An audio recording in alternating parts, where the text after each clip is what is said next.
नमस्कार, मैं अरविंद कुमार। आप देख रहे हैं नेशनल जनविचार, एक ऐसा मंच जहां भीड़ नहीं होती, बस जनता की आवाज होती है। आज हम एक ऐसे आंदोलन की बात कर रहे हैं जिसे किसी टीवी डिबेट में जगह नहीं मिली, लेकिन वो सड़क से संसद तक गूंजता रहा। बाम सेब का राष्ट्रव्यापी जेल भरो आंदोलन।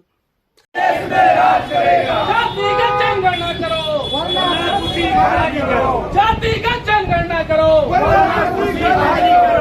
महाबोधि विहार खाली करो, महाबोधि विहार ब्राह्मणों से खाली कराओ, महाबोधि विहार ब्राह्मणों से खाली कराओ।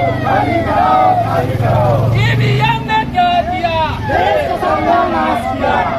देश के अलग अलग जिलों से लोग निकले, हाथ में तख्तियां थी, आंखों में आक्रोश और आवाज में संविधान था। बांदा में बड़ी संख्या में आंदोलनकारी इकट्ठा हुए और राष्ट्रपति के नाम ज्ञापन सौंपा। उनकी मांगे साफ थी, लेकिन सिर्फ ज्ञापन नहीं था, वो था एक सामाजिक दस्तावेज, एक सवाल जो सत्ता से जवाब मांगता है। ओबीसी की जात आधारित जनगणना क्यों नहीं कराना चाहते आप? ईवीएम इतनी पवित्र है तो जनता को उस पर भरोसा क्यों नहीं? बाबा साहब अंबेडकर के अपमान पर आपकी चुप्पी, ये लोकतंत्र है क्या? संविधान विरोधी नीतियां किसके हित में बनती हैं? और ये जो लोग सड़कों पर उतर आए, क्या ये सब देशद्रोही हैं?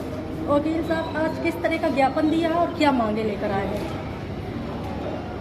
ज्ञापन दिया है और उसमें मांगे हैं कि इस देश में जो लोकतांत्रिक व्यवस्था है, उस व्यवस्था में भारत में एक चुनाव प्रणाली है।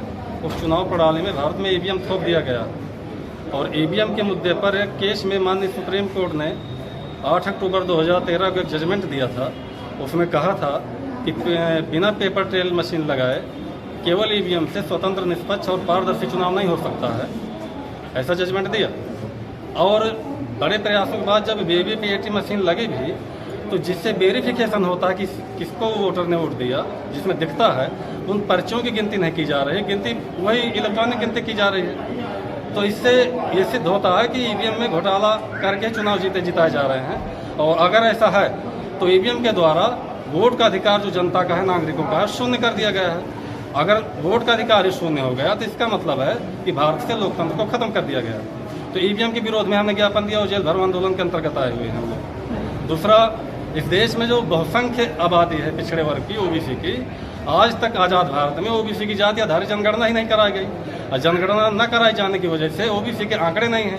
आंकड़े न होने की वजह से भारत सरकार के द्वारा ना तो कोई उनके लिए अलग से कल्याणकारी कोई बजट जारी किया जाता है और ना ही आबादी के अनुपात में हिस्सा मिलता है। इस वजह से हम ओबीसी की जनगणना की मांग को लेकर के ज्ञापन दिया है। और यह आंदोलन केवल गिरफ्तारी की तैयारी नहीं है, यह संघर्ष है उस संविधान की रक्षा का जो हमें अधिकार देता है। लेकिन जिन अधिकारों की अब कीमत लगाई जा रही है, तो अगली बार जब आप किसी चैनल पर चीखता हुआ एंकर देखें तो याद रखिएगा, बहुजन समाज चिल्ला नहीं रहा, संघर्ष कर रहा है। मैं हूं अरविंद कुमार और आप देख रहे हैं नेशनल जनविचार, जहां खबरें बिकती नहीं, बस जनता की भाषा में बोली जाती है। जय भीम, जय भारत, जय संविधान।